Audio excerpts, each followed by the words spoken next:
الأسرة كانت بسيطة، عايشين في شقة صغيرة في بولاق.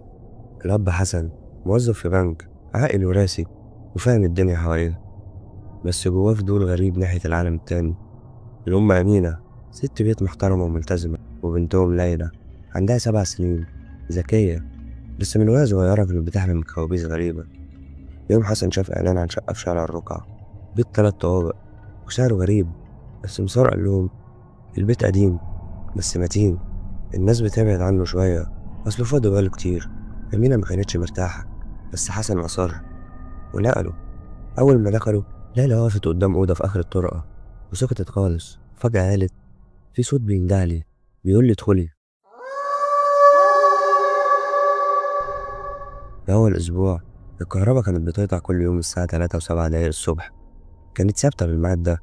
كان في صوت قطة بس هي مكانتش موجودة في المكان. باب القبو كان بيتفتح لوحده. أمينة كانت بتلاقي الأرضية مبلولة دم، بس لما تبص بتختفي. وليلى بدأت ترسم وشوش مشوهة، ستات بعيون سودا ووشوشهم مسودة بالحبر. في يوم ليلى لقت دمية مش بتاعتها، قالت هي قالت لي خليها معايا، دي لعبتها المفضلة، اسمها جنى. أمها كل مرة ترمي الدمية تلاقيها تاني يوم في نفس المكان. حسن بقى يصحى على صوت خربشة على باب الأوضة، يسمع حد بينزل السلم، ولما يفتح بيلاقي الباب مقفول. أمينة بتحس بنفس سخن على ودنها، ولما تقوم بتلاقي حسن نايم بعيد، وفي ليلة بيدوروا على ليلى بس ليلى اختفت.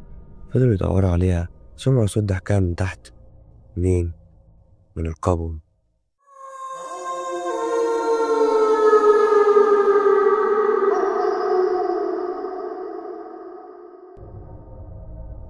نزلوا بسرعة، لقوا على الحيطة مرسوم بالفحم هيكل شكله غريب. فجأة سمعوا صوت أنا مش ليلى، أنا كنت هنا قبلكم. أمينة راحت للشيخة في أول الشارع اسمها الحاجة نجاة، قالت لها البيت ده كان بتاع شيخ سحر ضحى